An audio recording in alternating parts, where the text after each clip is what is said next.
सिलसिले को आगे बढ़ाते हैं, अगले पड़ाव का रुख करते हैं। साईं बाबा ने कभी अपने भक्तों में कोई भेदभाव नहीं किया। कहते हैं वो हर धर्म और पंथ के लोगों के कष्ट दूर करते थे, पर बाबा के धर्म पर भी सवाल उठते हैं।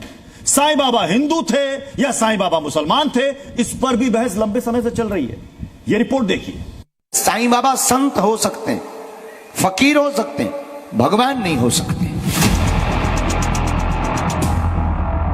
एक्चुअली वो है चांद मियां जी।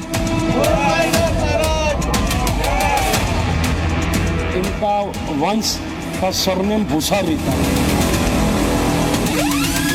सही भगवान है। बिस्मिल्लाहिर्रहमानिर्रहीम। भाई आज तो मुझे तो मज़ा ही आ रहा है ये मामला देखकर, क्योंकि अभी एक और वीडियो आपको दिखानी बाकी है, मैं वो भी दिखाऊंगा इंशाल्लाह। ये अभी 40 सेकंड की वीडियो है, और भी है लेकिन मैं वीडियो में पूरा दिखाना नहीं चाहता। भगवान पर आज सवाल उठाया जा रहा है। इधर देखें, भगवान पर सवाल उठाया जा रहा है। अब ये कहा जा रहा है कि साईं बाबा वो भगवान थे या फकीर थे। किसी ने कहा कि इनका नाम चांद मियां था, यानी ये मुस्लिम थे और हम मुसलमानों की पूजा करते थे। किसी ने कहा कि नहीं नहीं नहीं, ये भगवान है। अब एक डिबेट भी चल रही है। अब अगर देखना है तो आपको देखना पड़ेगा रिपब्लिक भारत में। आप देखे जाके, वहां पर डिबेट चल रहा है बाकायदा। दो ग्रुपों को बैठाया गया। इधर एक ग्रुप जो साईं बाबा को भगवान मानने वाले, इधर एक ग्रुप जो साईं बाबा को फकीर और मुसलमान मानने वाले, और दोनों में आपस में झड़प हो रही है।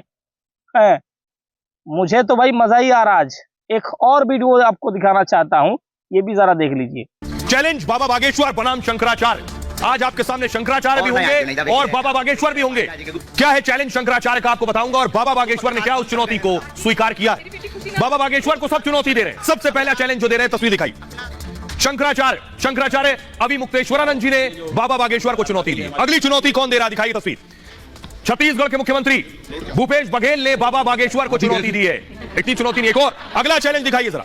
अगला चैलेंज दे रहे हैं, इनका नाम है पंडोकर सरकार, और ये बाबा बागेश्वर के प्रतिद्वंदी हैं। उन्हें पसंद नहीं करते, उन्हें सीधी चुनौती देते हैं। इनका नाम है गुरुचरण शर्मा। अगली तस्वीर दिखाइए। चल रहे थे इत्तिहाद की सबक पढ़ाने, लोगों को कह रहे थे कि हम एकजुट होकर जो है मुसलमानों पर भारी पड़ेंगे। इधर तुम्हारे ही अंदर से नफरत खत्म नहीं हो रही है।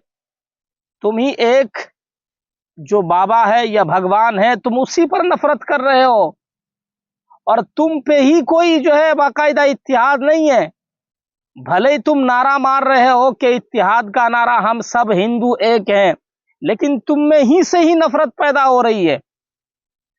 और तुम हमें क्या बांटने के लिए चले हो।